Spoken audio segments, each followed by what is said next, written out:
ሄሎ ኢሳት ቴሌቪዥን ሄሎ ማን እንበል ከየት ነው? ሄሎ ኢሳት ኢሳት ነጻ የህዝብ ሚዲያ ወትሮም ቢሆን የህዝብ አይንና ጆሮ እንደመሆኑ ይህንን የህዝብ ቅሬታ ማስተናገጃ መድረክ አሰናድቷል።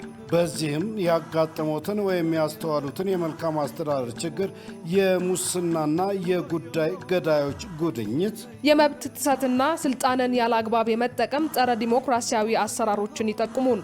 የሚመለከተውን የመንግስት አካል በማነጋገር ተጠያቂነት የሚሰፍንበትን መፍትሄ እናፈላልጋለን። በስልክ ቁጥሮች 0901 458845 ወይም 0901 451145 በተጨማሪም በ0944 02 11 11 በ0906 77 42 92 ይደውሉ።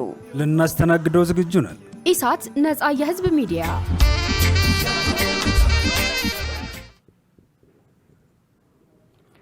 ሰላም ጤና ይስጥልን ውድ ተመልካቾቻችን፣ ከኢሳት ነጻ የህዝብ ሚዲያ የሰዓቱን ዲጂታል ዜናዎች ይዤላችሁ ቀርቤያለሁ።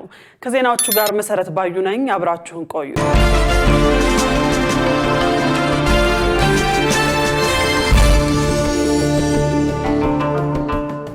ወደ ቀዳሚው ዜና ተሻገርን። 24 ተሽከርካሪዎችን በአንድ ጊዜ መምላት የሚያስችል ቻርጅ ማድረጊያ ማዕከል ተመረቀ። የኢትዮጵያ ኤሌክትሪክ አገልግሎት ከኢንዱስትሪ ፓርኮች ልማት ኮርፖሬሽን ጋር በመተባበር በቂሊንጦ ልዩ የኢኮኖሚ ዞን 24 ተሽከርካሪዎችን በአንድ ጊዜ መሙላት የሚያስችል የኤሌክትሪክ ተሽከርካሪ ቻርጅ ማዕከል አስመርቋል። በምረቃው ስነ ስርዓት ላይ የኢትዮጵያ ኤሌክትሪክ አገልግሎት ዋና ስራ አስፈጻሚ ኢንጂነር ጌቱ ገረመው እንደገለጹት ፕሮጀክቱ በአዲስ አበባ ብቻ የተወሰነ ሳይሆን ባቱ፣ ሞጆ፣ ቢሾፍቱ፣ አዳማ፣ ሐዋሳና ሻሸመኔ እንደሚስፋፋ ተናግረዋል። በኢትዮ ጅቡቲ የባቡር መስመር ላይ 16 የኤሌክትሪክ ተሽከርካሪ መሙያ ጣቢያዎች እየተገነቡ ሲሆን የዲጂታል 2030 ራዕይን ለማሳካት በአጠቃላይ ከ40 በላይ ጣቢያዎችን የመገንባት ስራ እየተከናወነ መሆኑን አስታውቀዋል። የኢንዱስትሪ ፓርኮች ልማት ኮርፖሬሽን ዋና ስራ አስፈጻሚ ዶክተር ፍስሐ ይታገሱ በበኩላቸው ኢንዱስትሪ ፓርኮች ለአካባቢ ጥበቃ ተስማሚ የሆኑ ምርቶችን ለማምረት የኮርፖሬሽኑ መሪ ተግባር መሆኑን ገልጸው ከብክለት የጸዳ የማኑፋክቸሪንግ ኢንዱስትሪ ለመፍጠር እየሰሩ መሆናቸውን ገልጸዋል። ኤሌክትሪክ የማኑፋክቸሪንግ ኢንዱስትሪው ሞተር በመሆኑ የኢትዮጵያ ኤሌክትሪክ አገልግሎትና የኢንዱስትሪ ፓርኮች ልማት ኮርፖሬሽን ስትራቴጂካዊ አጋርነት አላቸው። ኮርፖሬሽኑ የኤሌክትሪክ ተሽከርካሪዎችን ለማበረታታት እየሰራ ሲሆን የኤሌክትሪክ አገልግሎት ተቋሙም የቻርጅ ማዕከላትን በማስፋፋት ድጋፍ እያደረገ ይገኛል። የኢትዮጵያ ብሔራዊ ባንክ ልዩ የውጭ ምንዛሬ ጨረታ የባንኮች ፍላጎት ከአቅርቦቱ ከሁለት እጥፍ በላይ መብለጡ ተገለጸ። የኢትዮጵያ ብሔራዊ ባንክ በትናንትናው ዕለት ባካሄደው ልዩ የውጭ ምንዛሬ ጨረታ 100 ሚሊዮን የአሜሪካ ዶላር የመደበ ቢሆንም በባንኮች በኩል የቀረበው ፍላጎት ግን ከአቅርቦቱ በላይ በእጅጉ ጨምሮ ታይቷል። በጨረታው ላይ የተሳተፉት የፋይናንስ ተቋማት ለመግዛት የጠየቁት አጠቃላይ የገንዘብ መጠን ማዕከላዊ ባንኩ ካቀረበው ከሁለት እጥፍ በላይ በመብለጥ 236.3 ሚሊዮን የአሜሪካ ዶላር ደርሷል። በተካሄደው በዚህ ጨረታ አንድ የአሜሪካ ዶላር አማካኝ ዋጋው 158 ብር ሆኖ ተመዝግቧል። በዚህ ልዩ የውጭ ምንዛሬ ጨረታ ላይ 16 የሀገር ውስጥ የንግድ ባንኮች የተሳተፉ ቢሆንም ካለው የተገደበ አቅርቦትና ከፍተኛ ፍላጎት የተነሳ የምንዛሬ ድልድሉን ማግኘት የቻሉት 8 ባንኮች ብቻ መሆናቸውን ብሔራዊ ባንክ አስታውቋል። በዘንድሮ የአረንጓዴ አሻራ መርሃ ግብር 1 ቢሊዮን የቡና ችግኝ ለመትከል ዝግጅት መደረጉን የኢትዮጵያ ቡናና ሻይ ባለስልጣን አስታወቀ።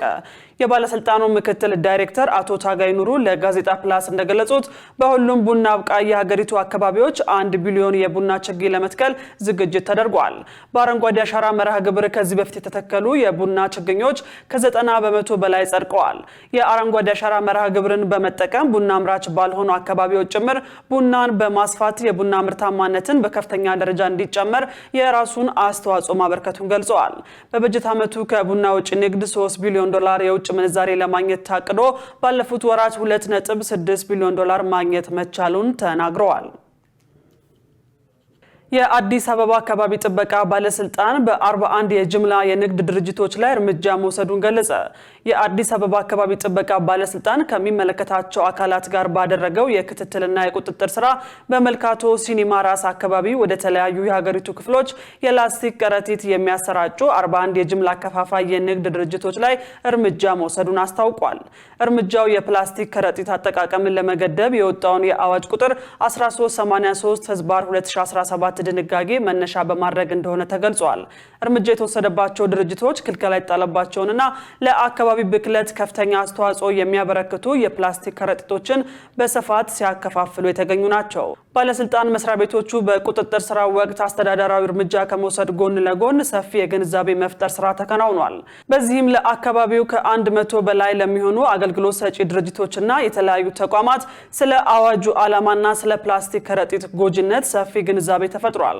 ነጋዴዎችና ማህበረሰቡ ከአዋጁ ጎን በመቆም አማራጭ ለአካባቢ ተስማሚ የሆኑ የመገበያያ ቁሶችን እንዲጠቀሙ ጥሪ ቀርበዋል።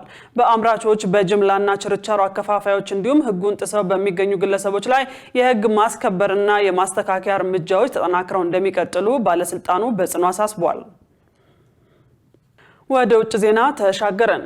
የቡድን 7 መሪዎች በአሜሪካና በኢራን መካከል የተደረሰውን ስምምነት ታሪካዊ ድል ሲሉ አወደሱ። የዓለማችን 7ቱ የበለጸጉ ሀገራት ወይንም G7 መሪዎች በአሜሪካና በኢራን መካከል የተደረሰውን ስምምነት በደስታ የተቀበሉ ሲሆን እርምጃው ኢራን የኒውክሌር መሳሪያ እንድታገኝ ለመከላከል የሚያስችል ታሪካዊ ስኬትና መልካም እድል መሆኑን ገልጸዋል። መሪዎቹ በጋራ በሰጡት መግለጫ ስምምነቱን እንደሚደግፉና ለተግባራዊነቱም የበኩላቸውን አስተዋጽኦ ለማድረግ ዝግጁ መሆናቸውን አስታውቀዋል። ከዚሁ ጋር ተያይዞ በሆርሙዝ የባህር ሰርጥ በኩል የሚደረግ የንግድ መርከቦች እንቅስቃሴ ያለምንም ገደብ ወይንም ክፍያ እንዲከናወን ጥሪ አቅርበዋል። በመካከለኛው ምስራቅ ዘላቂ ሰላምና ደህንነትን ለማስፈን ስምምነቱን ተከትሎ ጠንካራና ሁሉን አቀፍ ዲፕሎማሲያዊ ቀጣይ ስምምነት እንዲደረግ እንደሚፈልጉም ገልጸዋል። የሊባኖስን ሁኔታ በተመለከተ የጂ7 መሪዎች አስቸኳይና ጠንካራ የተኩስ አቁም እንዲደረግ ድጋፋቸውን የገለጹ ሲሆን የሊባኖስ መንግስት የሄዝቦላህን ታጣቂዎች ትጥቅ ለማስፈታት የሚያደርገውን ጥረት እንደሚደግፉ አስታውቀዋል። በሌላ በኩል በጋዛ ያለውን ሰብአዊ ድጋፍና የመልሶ ግንባታ ስራዎች ለማፋጠን ቃል ገብተዋል። እንዲሁም አስፈላጊ የሆኑ የፖለቲካና የደህንነት እርምጃዎች በአስቸኳይ ተግባራዊ እንዲሆኑ የጠየቁ ሲሆን በዌስት ባንክ የሚታየው ግጭትና ጥቃት እንዲቆምም አሳስበዋል ሲል የዘገበው ቢቢሲ ነው። ውድ ተመልካቾቻችን ከኢሳት ነፃ የህዝብ ሚዲያ ለሰዓቱ ያዝናቸው የዲጂታል ዜናዎች በዚሁ ተጠናቀዋል። ከዜናዎቹ ጋር አብሬያችሁ የቆየሁት መሰረት ባዩ ነበርኩ። ጥሩ ጊዜ ከኢሳት ጋር። ሰላም።